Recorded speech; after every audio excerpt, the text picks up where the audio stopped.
Olá! Já parou para pensar como é que uma multa de trânsito aparece? Ou como uma licença para construir uma casa é liberada? Pois é, por trás de quase toda a ação do governo tem um conceito central que vamos desvendar hoje: o ato administrativo. A pergunta que está na tela é o ponto de partida de tudo. Como é que o governo, essa entidade gigante, consegue transformar uma decisão em algo concreto que afeta a vida de todo mundo? Desde um documento simples, tipo uma carteira de motorista, até uma coisa drástica como a demolição de um prédio. A resposta para isso está nos atos administrativos. Vamos pensar neles como se fossem a voz oficial do Estado. É a ferramenta que tira a intenção do governo do papel e a transforma em realidade. Para a gente entender de verdade como isso funciona, vamos seguir a jornada completa de um ato administrativo. É quase como um ciclo de vida, sabe?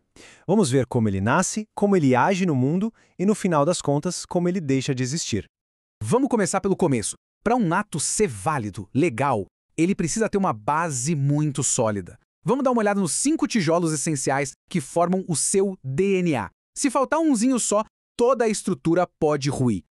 Então, aqui estão os 5 pilares. Pensa nos 3 primeiros, competência, finalidade e forma, como regras bem rígidas, sem muito espaço para improviso. A lei diz como tem que ser e pronto. Agora, motivo e objeto às vezes dão ao agente público uma certa margem para avaliar a situação e escolher a melhor ação. É o que a gente chama de discricionariedade. E olha, quando esses elementos falham, o problema é sério. Uma falha na competência ou na finalidade é o que se configura como abuso de poder. Um exemplo clássico de desvio de poder é quando um gestor usa o poder de transferir um funcionário só para punir a pessoa. O objetivo legal da transferência é atender a uma necessidade do serviço e não ser uma sanção disfarçada. Certo? Um ponto crucial aqui é não confundir essas duas palavras, motivo e motivação. O motivo é o porquê da coisa toda. A motivação é a declaração desse porquê. É botar no papel ou falar a razão da decisão.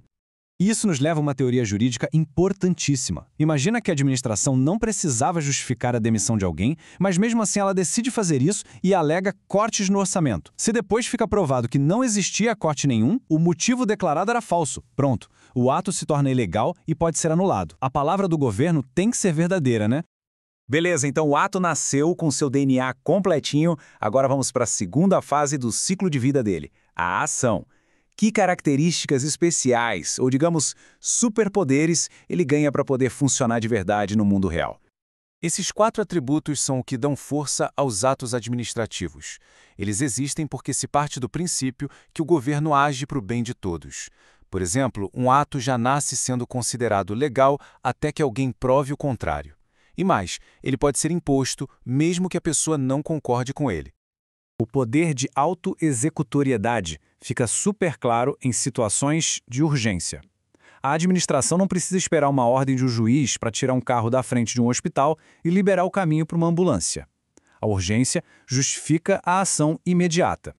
Essa diferença é fundamental. Nos atos vinculados, a lei é tipo um roteiro que tem que ser seguido à risca. O agente público só executa. Já nos atos discricionários, a lei dá uma certa liberdade, permitindo que o agente avalie o que é mais conveniente e oportuno para o interesse público naquele momento específico. E, finalmente, chegamos ao fim. Todo ato, uma hora ou outra, deixa de existir. Vamos ver agora as diferentes maneiras pelas quais um ato é, digamos, removido do mundo jurídico. Essa tabela mostra 2 formas bem diferentes de um ato terminar. A anulação rola quando tem ilegalidade. É como apertar o desfazer, o efeito é retroativo, apaga tudo desde o comecinho. Já a revogação é por conveniência. O ato era legal, mas simplesmente não é mais útil. O efeito é só daqui para frente, o que já aconteceu fica. E se um ato que era legal se torna ilegal depois? Bom, aqui a diferença está na culpa. Na cassação, o problema é do beneficiário, que deixou de cumprir alguma regra. Na caducidade, a culpa não é de ninguém. Simplesmente veio uma lei nova que tornou o ato antigo inválido.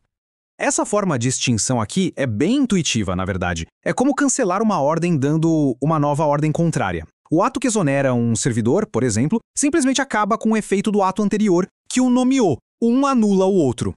A gente viu que atos ilegais são anulados, mas será que todo erro, por menor que seja, tem que levar à anulação completa? E se o ato pudesse ser consertado?